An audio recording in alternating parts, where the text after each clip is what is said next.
Okay, now let's say that we this 6x9. Let's see what we can do with it. Let's confirm the cropping again. Apply there, and let's also see what we have for framing and mounting. The options we have there are luster coating, which is a real nice way to preserve your image and to give the image a real nice professional appearance. And you can also select your mounting, and you have to click on it to select. And for 6x9, all we need is a single weight mat board. I would always select the mat board,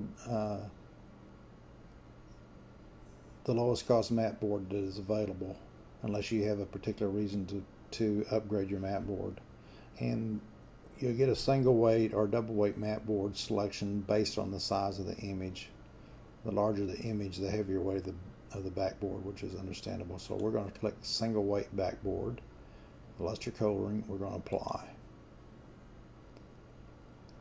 Now we have on the 6x9, we have two options selected. The prices show up here, and we choose the eSurface color paper, which you can change that. Actually, in this case, you can't change it. This is the color paper. This is the high quality color paper that I recommend for all my prints, unless we're shooting some. Actually, there's people involved. The eSurface color paper is the paper we want to use. You could also do color conversions, which we're not going to do in this case. And we have no changes for our quantity, so we'll just apply this to this item. And so now we finish the 6x9. We can go to the 8x12. We can center it. The cropping, again, it's perfectly matched. We hit apply. And then we go to the 16x24. I want to do something a little different to the 16x24 just for demonstration purposes. Instead of just clicking apply when we go to crop, what I want to do is, this is 1624, very large image, but I don't want to print the full image. I'm just going to print a part of the image. Now where this would really come to play is in a situation where you had maybe something distracting on the borders of the image. Maybe you have a stranger that's walked into your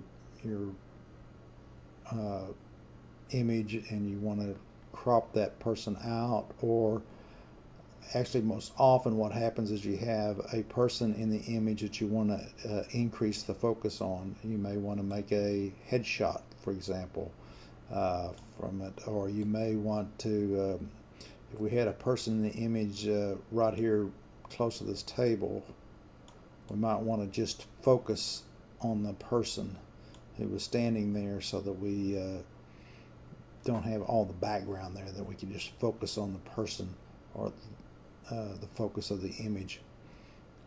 And what happens is it takes this area that's within the borders and it blows it up to 16x24. There has to be a certain amount of picture image resolution to do that, or else we'll get a bad image, we'll get a bad print. And so what happens, Zenfolio will not let you shrink the image past the point where the image would be degraded, or the print would be degraded. So as you can see, as you go down, you come to a stop and you see this little sign, minimum resolution reached. So once you get to the minimum resolution, you can move or drag the crop window around the image, or you could go ahead and increase it again. What I'm going to do is I just going to take this section over here of the outside patio, and that's what we're going to use for the image, just for demonstration purposes. We'll apply that. So now we have done all of our selections, and we've done completed our cropping, and now we're ready to check out. We could also clear the cart entirely. We could continue shopping, but we're going to go to checkout.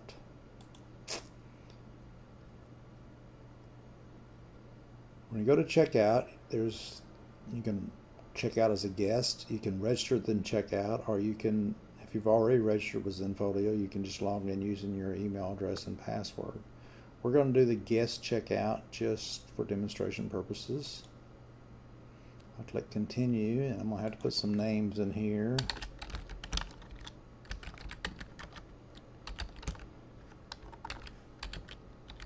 We're just making this up. Nothing real about it at all. Company's not required. We're in the United States. The address, we'll just say 123 East 4th. No second address. The city, we'll just say any town. And the state, we'll use Texas. And the zip code, we'll use 12345 because I have no idea. Okay, so we now, we can put our phone number in here. And so we'll just put in 123-456-7896. So that's just the way we'd fill out the ship to information. Now we go next. And at that point we have basically our invoice. And probably one of the most important things about the invoices is the coupon. Do you have a coupon? Well, yes, you do have a coupon because I normally give you one. If you don't, email me and say, why didn't you give me a coupon? And so for example purposes, I'm going to put one in that will work with this gallery.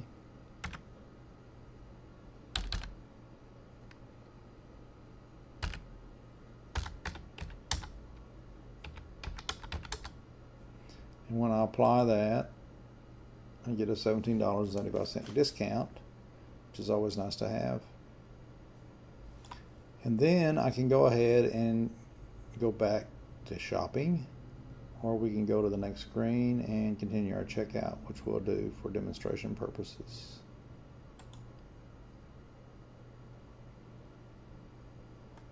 Here we check a payment method. You can pay by PayPal, Visa, MasterCard, American Express, or Discover.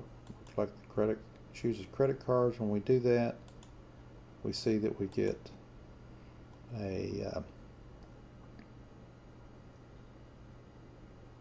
place to put in our credit card information. Okay, at this point we're sort of at a dead end here because I'm not going to put my American Express card number in here, so you just see it. And so what we're going to do is we're going to call it quits, but at this point you'll see that the checkout process is basically complete, and it's very familiar to you if you've ordered anything online before. It's a typical checkout scenario. You will notice that the security is for your credit card data is verified by VeriSign, and so you can feel comfortable about putting your credit card information in, and your order will be processed promptly. I hope this tutorial has helped in explaining how to order prints on photobymike.net.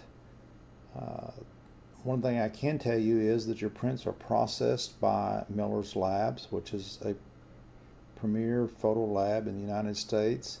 They partnered with Zenfolio through their MPix subsidiary, and they will be shipping all the prints, processing and shipping all the prints to the United States and Canada.